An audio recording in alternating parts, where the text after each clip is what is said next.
Hello दोस्तों, आप सभी का स्वागत है आपके अपनी YouTube channel MKS teaching point में। चयनित बीएड के लिए बड़ी खुशखबरी आ चुकी है। डिस्पोज्ड याचिका का आर्डर जारी हो चुका है और जीत की मोहर लग चुकी है। कोर्ट आर्डर के विस्तृत अपडेट को आपको अवगत कराएंगे इस वीडियो के माध्यम से। निवेदन करेंगे वीडियो को बिना स्किप किए हुए अंत तक देखें और सभी साथियों को शेयर करें। जो साथी चैनल पर पहली बार विजिट कर रहे हैं तो कृपया चैनल को सब्सक्राइब करके बेल आइकन जरूर प्रेस कर लें। जी हाँ साथियों, हम जिस याचिका के बारे में बात कर रहे हैं वो याचिका है writ A number 14,548/2019 petitioner Akash Patel and others की याचिका है। साथियों, ये याचिका है उत्तर प्रदेश 69,000 शिक्षक भर्ती की महत्वपूर्ण याचिका जो 2019 से पेंडिंग थी। आखिरकार इसका निस्तारण हो गया है।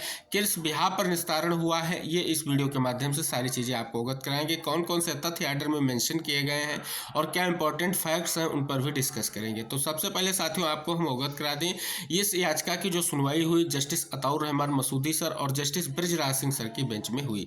अब साथियों एक एक पॉइंट्स पर नजर डालते हैं क्या निष्कर्ष निकल कर आया है। तो साथियों यहाँ पर हम समझेंगे क्या क्या चीजें लिखी गई हैं। तो यहाँ पर आप देख रहे हैं काउंसिल ऑफ पिटिशनर यानी याचिकाकर्ताओं के काउंसिल के नाम यहाँ पर मेंशन किए गए हैं, जैसे लालता प्रसाद मिश्रा जी, अमित KR सिंह भदौरिया, दुर्गा प्रसाद शुक्ला जी, ओंकार सिंह, राहुल कुमार सिंह और जो है राजीव कुमार त्रिपाठी जी। और काउंसिलिंग ऑफ रिस्पोंडेंट की बात कर ले तो CSC अजय कुमार, दीपक सिंह, दिनेश कुमार, दुर्गा प्रसाद शुक्ला, गौरव मेहरोत्रा और कौशल किशोर, OPM त्रिपाठी, रणविजय सिंह और सुधांशु चंद्र और उत्सव मिश्रा। ये आपको एडवोकेट पैनल यहाँ पर दिख रहा है। आप बात कर लें यहाँ पर साथियों स्पष्ट हो रहा है, निष्कर्ष क्या निकला है कि याचिकाकर्ताओं के विद्वान वकील का कहना है कि उन्हें इस स्तर पर इस रिट याचिका को वापस लेने की अनुमति दी जा सकती है। हालांकि सर्वोच्च न्यायालय द्वारा पारित आदेशों के आलोक में उचित आवेदन करने की स्वतंत्रता उनके लिए आरक्षित रखी जा सकती है। यानी देख सकते हैं कि जो माननीय सर्वोच्च न्यायालय द्वारा पारित आदेश है उस आलोक में उचित आवेदन करने की जो स्वतंत्रता है वो कहीं ना कहीं आरक्षित रखी जा सकती है। यानी उनके पास जो है ये आरक्षित है जो सुप्रीम कोर्ट का आदेश है उसके बिहाफ पर। और बात की गई है कि जो आपका राजस्थान उच्च न्यायालय द्वारा पारित निर्णय और आदेश 25/11/2021 से उत्पन्न जो आपकी बात की गई है, यानी जो आपका राजस्थान उच्च न्यायालय ने फैसला दिया था उसके बाद जो है उससे उत्पन्न एक अपील यानी सुप्रीम कोर्ट केस की बात की गई है, यानी देवेश शर्मा बनाम भारत संघ केस की बात की गई है, जिसका नंबर आपको अवगत करा दे 5068/2023। और अन्य के मामले में पारित निर्णय ने स्पष्टीकरण की मांग करने वाला आवेदन रिट याचिका संख्या जो है स्पष्ट किया गया है कि जो आपका 2109/2021 की यहाँ पर बात की गई है, किसमें जो आपका स्पष्ट तौर पर राजस्थान उच्च न्यायालय का ये रिट याचिका संख्या दिया गया है।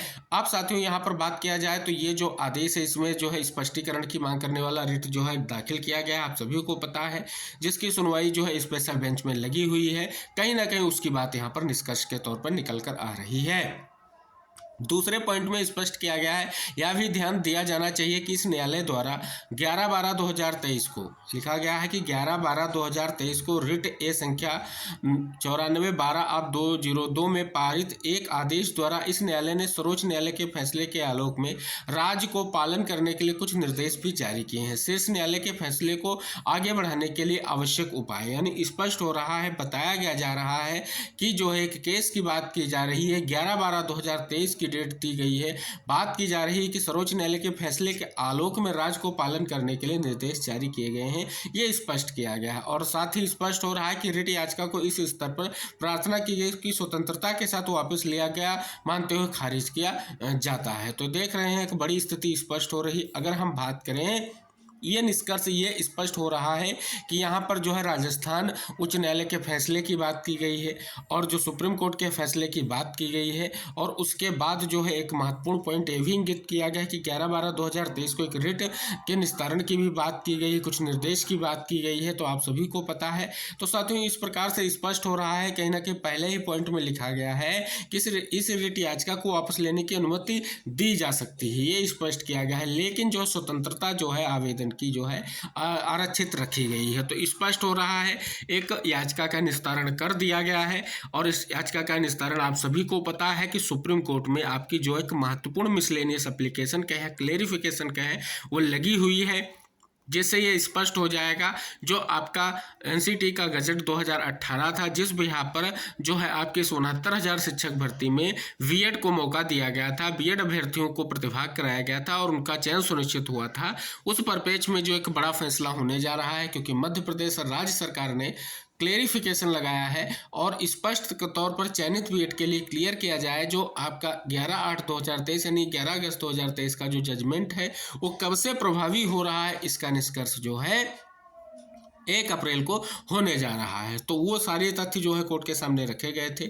लेकिन अगर साथियों हम बात कर लें, स्पष्ट हो रहा है कि कहीं ना कहीं एक महत्वपूर्ण निष्कर्ष निकल कर आ रहा है।